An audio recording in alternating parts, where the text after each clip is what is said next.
Hello student. आज के इस वीडियो में हम प्रश्नावली 5.3 के क्वेश्चन नंबर 15, 16 और 17 को सॉल्व करने वाले हैं। यदि इसके पहले का वीडियो आपने मिस किया है तो उसको चैनल के प्लेलिस्ट या डिस्क्रिप्शन में दिए गए लिंक के द्वारा देख सकते हैं। तो चलिए आज का वीडियो शुरू करते हैं।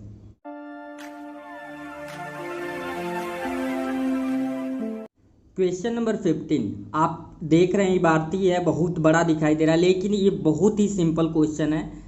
देखेंगे कैसे सिंपल है। निर्माण कार्य से संबंधित किसी ठेके में एक निश्चित तिथि के बाद कार्य को विलंब से पूरा करने के लिए जुर्माना लगाने का प्रावधान इस प्रकार है। पहले दिन के लिए 200 रुपये, दूसरे दिन के लिए 250 रुपये, तीसरे दिन के लिए 300 रुपये इत्यादि। अर्थात प्रत्येक उत्तरोत्तर दिन का जुर्माना अपने से ठीक पहले दिन के जुर्माने से 50 रुपये अधिक है। आप देख सकते हो, पहला दिन 200, फिर दूसरा दिन क्या हो जा रहा है 250, यानी कि जो पहला दिन है उसमें 50 रुपये ऐड करके हर एक अगले दिन 50 रुपया क्या हो जाएगा, जुर्माना बढ़ते जाएगा। फिर क्या कह रहा है, एक ठेकेदार को जुर्माने के रूप में कितने राशि अदा करनी पड़ेगी यदि वह इस कार्य में 30 दिन का विलंब कर देता है। तो आपको बताना है, अगर कोई ठेकेदार किसी काम को इस प्रकार से फाइन देना पड़े और 30 दिन लेट कर देगा तो उसे कितना जुर्माना देना पड़ेगा। तो चलते हैं कॉपी पे, जहाँ पे सॉल्यूशन इसका देखेंगे। तो क्वेश्चन नंबर 15 यानी 15वें क्वेश्चन में दिए गए इंफॉर्मेशन जो कह रहा था, क्या कह रहा था, किसी कार्य को जब हम कर रहे हैं तो अगर एक दिन लेट हो रहा है तो पहले दिन का जुर्माना आपको 200 देना पड़ेगा, दूसरे दिन का जुर्माना 250 देना पड़ेगा, तीसरे दिन का जुर्माना 300, यानी कि हर एक अगले दिन के लिए उसके पहले दिन में कितना जोड़ देगा, 50 रुपये फाइन जोड़ जाएगा। तो इस प्रकार से आप देखो तो पहला 200 हुआ, 250 हुआ, 300 हो गया, यानी ये क्या बना रहा है, एक एपी बन रहा है। क्या बन रहा है, एपी बन रहा है। तो ये आपका हो जाएगा, आपको पता है, इसे आप बोलोगे A1, A2, A3। तो हम इसमें क्या क्या पा लिए, हम मान लोगे या ऑलरेडी आपको पता भी है कि इसका फर्स्ट टर्म क्या हो जाएगा, फर्स्ट टर्म हो जाएगा 200, ठीक है। और डी की वैल्यू करें तो डी की वैल्यू कितना होगा 50, क्योंकि पर डे 50 रुपया क्या हो रहा है, इंक्रीजमेंट हो रहा है। चाहे आप A2 - A1 करके भी निकाल सकते हो, चाहे डायरेक्ट भी आप क्वेश्चन के द्वारा समझ सकते हो। अगर एक चीज़ और बात करें तो क्वेश्चन में कह रहा है n = 13, नंबर ऑफ डेज कितना दिया है, 13 दिया है। तो आप चाहो तो इसकी सहायता से लास्ट टर्म भी फाइंड कर सकते हो, क्योंकि ए भी पता चल गया, डी भी निकल गया। या तो तुम डायरेक्ट SN का फार्मूला भी लगा सकते हो या L निकाल लो, लेकिन L निकालने की क्या ज़रूरत है, डायरेक्ट हम क्या करेंगे, फार्मूला निकालेंगे। लिखेंगे देयरफॉर S हम जानते हैं, बिकॉज SN का फार्मूला होता है n/2 2a + n - 1 × d। और आपको ये तो समझ ही आ रहा होगा क्यों हम ये फार्मूला यूज कर रहे हैं, क्योंकि आपको बताना है कि अगर इसी तरीके से वो 30 दिनों तक फाइन दे इस AP का तो वो कितना फाइन होगा। तो ऑब्वियस सी बात है कि SN ही हमें फाइंड करना है। यहाँ n की वैल्यू की बात करें तो n कितना है, 30 होगा, क्योंकि 30 दिनों का फाइन कह रहा है। तो n की वैल्यू 30/2 और 2 × a की वैल्यू की बात करें तो 200 होगा, और प्लस n - 1, n की वैल्यू है 30, तो रख देते हैं, ठीक है, 30 और -1, और d की वैल्यू की बात करें तो d कितना है, 50 है। अब सॉल्व कर लेते हैं। S30 यानी प्रथम 30 पदों का योगफल, तो ये काट देंगे तो ये 15 बार में कट जाएगा, और 2 का 200 में गुणा करेंगे तो ये कितना हो गया, 400, प्लस 30 में से एक को घटाएंगे तो 29 हो जाएगा, 29 गुणे हो जाएगा ये 50, ठीक है। तो आप सोच सकते हो क्वेश्चन देखने में कितना बड़ा था, लेकिन हुआ कितना, ये सिंपल सा क्वेश्चन बन गया। तो S30 = ये 15 × 400 प्लस 5 9 45 हो जाएगा, 4 बचेगा, और 5 दूना 10, और हासिल 4 था तो 1400 कितना हो गया, 50, जीरो बढ़ा देंगे।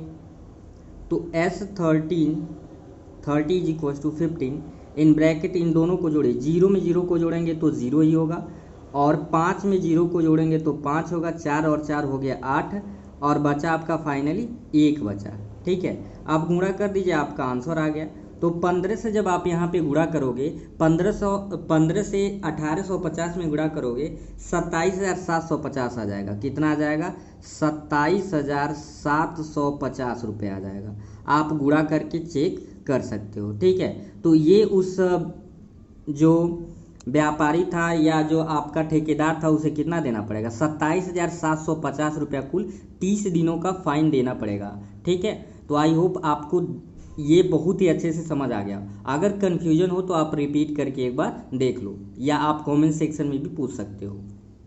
क्वेश्चन नंबर 16 कह रहा है कि किसी स्कूल के विद्यार्थियों को उनके समग्र शैक्षिक प्रदर्शन के लिए 7 नगद पुरस्कार देने के लिए 700 रुपये की राशि रखी गई है। 7 बच्चों को 700 रुपये में पुरस्कार देना है और क्या कह रहा है, यदि प्रत्येक पुरस्कार अपने ठीक पहले पुरस्कार से 20 रुपये कम है तो प्रत्येक पुरस्कार का मान ज्ञात कीजिए। यानी आपको दो इन्फॉर्मेशन पता चल गया कि 7 बच्चों को पुरस्कार दे रहा है, यानी कि नंबर ऑफ टर्म कितने हो गए, 7 हो गए, एन की वैल्यू, और टोटल एसएन हो जाएगा, कुल 700 राशि यानी एसएन ही हो जाएगा, और यहाँ पे 20 कम देना है, यानी कॉमन डिफरेंट कितना हो जाएगा, 20 होगा। तो चलिए देखते हैं इसका सॉल्यूशन कैसे हम कर रहे हैं। यहाँ पे आप देख सकते हो क्या कह रहा था, क्वेश्चन में जो इन्फॉर्मेशन दिया बस उसी के अकॉर्डिंग हम लिखते जाएंगे। कह रहा है कि 7 नगद पुरस्कार के लिए कुल राशि रुपये कितना है, 700 रुपये है, और ये कह रहा है कि हम पहला पुरस्कार क्या है ये नहीं दिया है, बस ये कह रहा है कि पहला पुरस्कार जो है अगला पुरस्कार उससे 20 रुपया क्या है, कम है। तो हम ये मान लेंगे कि माना पहला पुरस्कार ए है, आप एक्स भी मान सकते हो, वाई भी मान सकते हो, जेड भी मान सकते हो, कुछ भी। तो पहला पुरस्कार जब ए है तो दूसरा पुरस्कार अपने आप ए माइनस कितना हो जाएगा, 20 हो जाएगा। क्यों, क्योंकि जो पहला पुरस्कार होगा हर एक अगला पुरस्कार उससे 20 कम होगा। अब तीसरा जो होगा दूसरे पुरस्कार से कितना कम होगा, 20 कम होगा, तो a माइनस 20, तीसरा क्या होगा a माइनस 20, और माइनस का कितना हो जाएगा, 20 हो जाएगा। ठीक है, ये कॉन्सेप्ट आपको समझ लेना है कि जो पहला होगा पुरस्कार उससे आगे वाला 20 रुपया कम होगा, फिर दूसरे के बाद जो तीसरा होगा उससे 20 रुपया कम होगा। तो इस प्रकार से आप देख रहे हो, तो ए प्रथम पद ए मिल गया, सेकेंड मिल गया ए माइनस 20, और थर्ड टर्म क्या मिल गया, ए माइनस 40 डॉट डॉट डॉट। ठीक है, ऐसे ए पी आपका बन गया। तो ए आपका, अब हम लेट कर लेंगे, लेट का मतलब मान लेंगे। प्रथम पद तो आपका ए ही है, प्रथम पद आपका क्या है, प्रथम पद की बात करें तो वो ए ही है। अभी सॉल्व करके इसकी वैल्यू फाइंड होगा। अगर हम बात करें एन, नंबर ऑफ टर्म कितने हैं, 7 है। क्यों 7 है, क्योंकि 7 बच्चों में ये पुरस्कार बांटना है। तथा टोटल कितनी धनराशि है, टोटल धनराशि आप की है SN लिखो या S7 लिखो, SN भी लिख सकते हो या S7 भी लिख सकते हो। इसकी वैल्यू आपकी दे दी है 700 रुपये बस।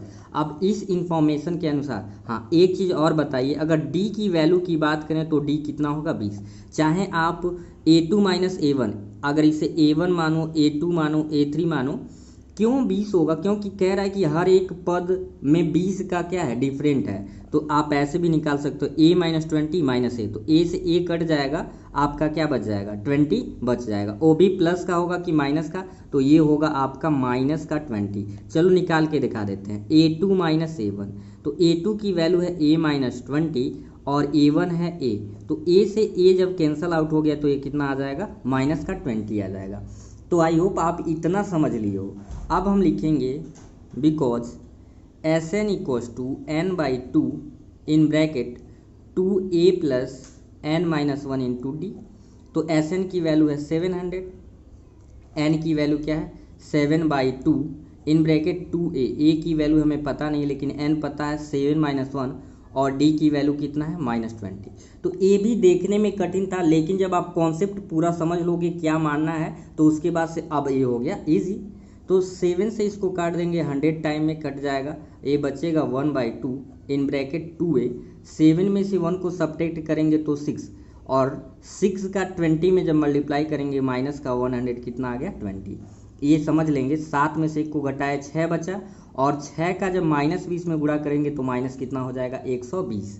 अब जरा देखिए 100 है और 1/2 से गुणा करेंगे, 2 से 2 कट गया, बचेगा a, और माइनस 2 साथ कितना हो जाएगा 14, सॉरी 2 6 के 12। तो यहाँ पे 100 और माइनस इधर जब इसको भेज देंगे तो ये कितना हो जाएगा plus is equal to a, यानी कि जो a की वैल्यू आ गया, a की वैल्यू कितना हो गया 160 हो गया। ये किस में है, जो भी धनराशि है, चूंकि रुपए में दिया है क्वेश्चन तो आंसर भी आपका क्या आएगा, रुपए में आएगा। तो लिखेंगे अतः प्रथम पुरस्कार, अगर हम बात करें प्रथम पुरस्कार की तो कितना हो जाएगा, प्रथम पुरस्कार आपका ए है और ए कितना हो गया 160। अब क्या होगा, अगला पुरस्कार अगर सेकंड पुरस्कार की, मैं थोड़ा शार्ट में सेकंड पुरस्कार अगर लिखूँ तो क्या माने थे A-20, मतलब कि 160 और -20, यानी कि कितना हो जाएगा 100 आपका हो जाएगा 40 रुपये।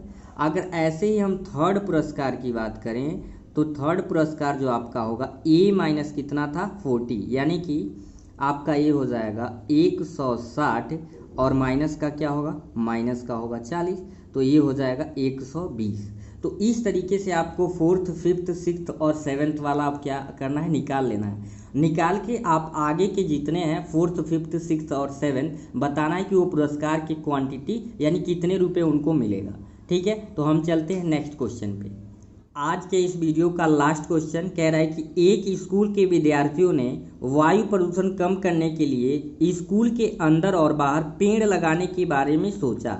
यह निर्णय लिया गया कि प्रत्येक कक्षा का प्रत्येक अनुभाग अपनी कक्षा की संख्या के बराबर पेड़ लगाएगा। उदाहरणार्थ, कक्षा 1 का जो अनुभाग होगा वो 1 पेड़ लगाएगा, और इसी प्रकार से क्लास सेकेंड यानी कक्षा 2 का जो अनुभागी होगा वो 2 पेड़ लगाएगा, कक्षा 3 का अनुभागी आपका 3 पेड़ लगाए। इसी प्रकार से कक्षा 12 तक के लिए चलता रहेगा, 1 से लेके कहाँ तक है 12 तक। प्रत्येक कक्षा के 3 अनुभाग हैं। इस स्कूल के विद्यार्थी द्वारा लगाए गए कुल पेड़ों की संख्या कितनी होगी। कह रहा है कि इस स्कूल के द्वारा जब पूरे बच्चों द्वारा लगाई गई पेड़ों की संख्या बताना है। लास्ट में ध्यान देना है, पहले आपको ऐसे निकाल लेना है और जो भी आएगा उसमें 3 से क्या करेंगे, गुणा कर देंगे। ऐसा क्यों, क्योंकि प्रत्येक कक्षा के 3 अनुभाग हैं। तो चलिए इसके सॉल्यूशन की तरफ चलते हैं। यहाँ पे क्वेश्चन आपका नोट कर लिया गया है। क्वेश्चन में क्या दे रखा था, कह रहा है कि कक्षा 1 से कक्षा 12 तक के विद्यार्थी पेड़ लगाएंगे। इतना तो क्लियर है कि 1 से लेके 12 तक के विद्यार्थी पेड़ लगाएंगे।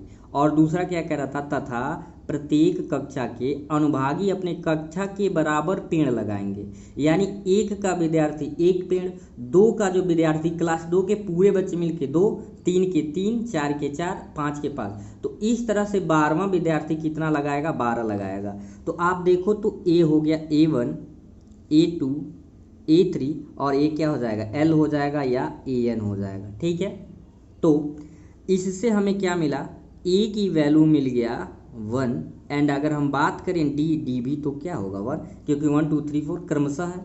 और एन कितना होगा, टोटल 12 अनुभाग हैं। कितने हैं, 12 अनुभाग, चाहे एन कहो, एन 12 हो गया, एन है, एल की वैल्यू कितनी है 12 हो गई। आपको फाइंड करना है एस एन, क्या फाइंड करना है एस एन। तो बस हो गया क्वेश्चन का सॉल्यूशन। यानी इबारती प्रश्न में आप कॉन्सेप्ट समझना है, ध्यान से पढ़ के उसके क्या कह रहा है उसे पकड़ना पड़ेगा आपको। तो लिख दोगे बिकॉज हम जानते हैं S N equals to n/2 and a+l वाला फार्मूला लगाएंगे। क्यों, क्योंकि हमें l पता है, लास्ट टर्म इसका क्या है पता है।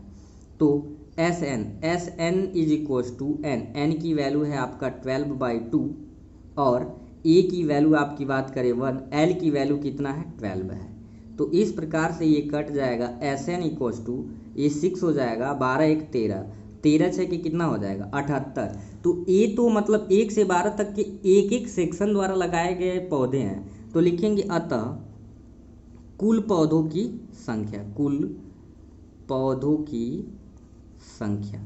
तो 3 अनुभाग है, हर एक सेक्शन के, हर एक कक्षा के 3 सेक्शन है। तो 78 गुणे क्या हो जाएगा 3। यहाँ जब 3 से मल्टीप्लाई आप करोगे तो 3 8 जा 24, यानी 3 8 24 2 और 3 7 21, 21 2 कितना होता है 23, यानी कि 234 पौधे उस विद्यालय द्वारा लगाए गए। तो आई होप आपको आज के सारे क्वेश्चन बहुत अच्छे से समझ आ गए होंगे। आज का वीडियो आपको कैसा लगा कमेंट सेक्शन में ज़रूर बताएं, और साथ ही चैनल पे पहली बार विजिट कर रहे हैं तो चैनल को सब्सक्राइब करके बेल वाले आइकन को ऑन कर लें ताकि सारे वीडियो के नोटिफिकेशन आपको मिलते रहे। फिर मिलेंगे नेक्स्ट वीडियो में, तब तक के लिए थैंक यू।